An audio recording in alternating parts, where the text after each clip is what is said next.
Okay, so I'm back. I'm Calico Girl, and this time I'm going to show y'all how to do a Hitfilm video. So we're going to go to videos. All I did was click imports.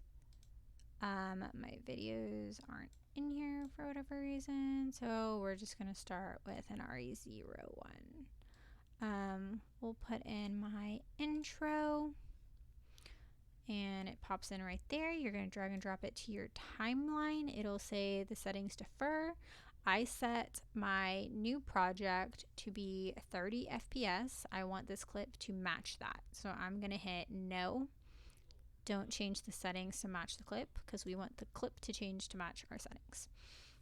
So here's our clip. You can press play, watch it come in. It's very loud. I'm sorry. If it's too loud, you can literally just drag this down. That'll make it less loud. See how much quieter that is? And if you want it back up, you can just drag it right back up.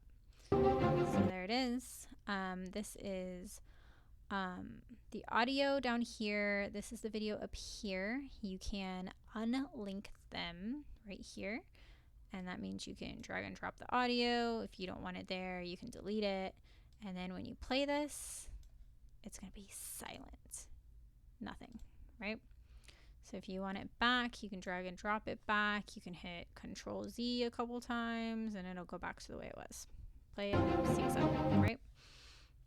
So that's how we do that. Hitfilm also has this rate stretch tool right here.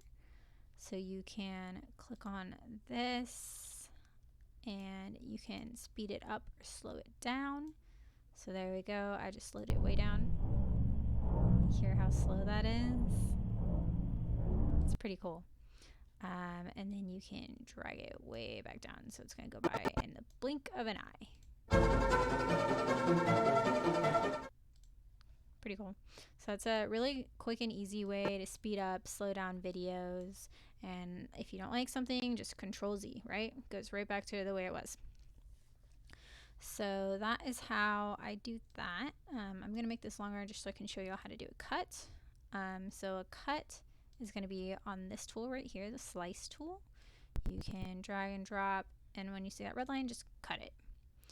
And then you can go back to this. Sorry, not that one, your cursor. You can move them. If you want to separate the videos, you can put this one in front of that one, and just kind of make a hot mess video if you want to.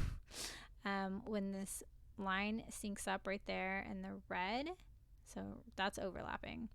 But you see that right there, the red, that means it's connected. There's no gap in between them.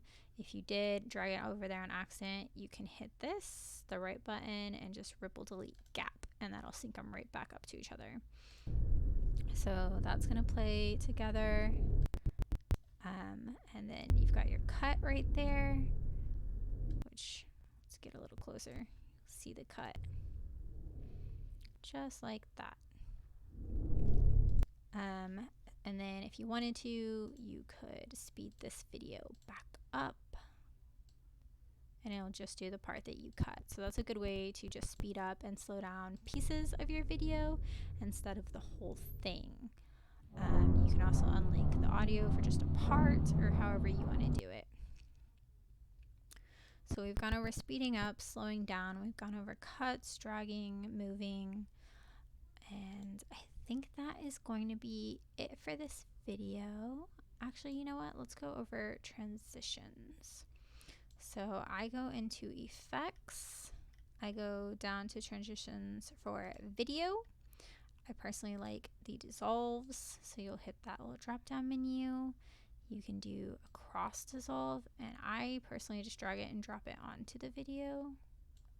Hang on.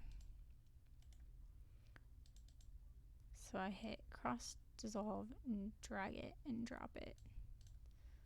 I'm not sure why. Because we're on our rate stretch tool, you have to be on the cursor. So cross dissolve, drag and drop. If you're having a hard time seeing your video and audio separately, you can drag and drop this to make your video bar bigger. It's really good if you have two videos on here. So there we go. Those little green bars right there was what it is. So you cross dissolve, you drag it onto your cut, and then when you play it back, it should dissolve into each other.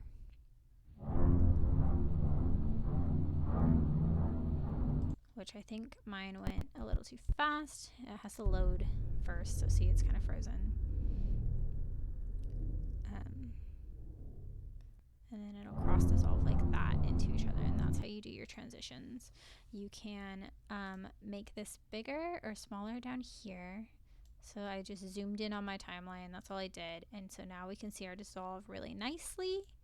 And if you wanted to, you can make the dissolve bigger so it's more obvious. So let's go right before our dissolve, play. See, so it's more obvious. If you're watching it, you always want to go further back than you think you need to give your computer time to load it, and then it'll be all loaded in by the time you get to your dissolve.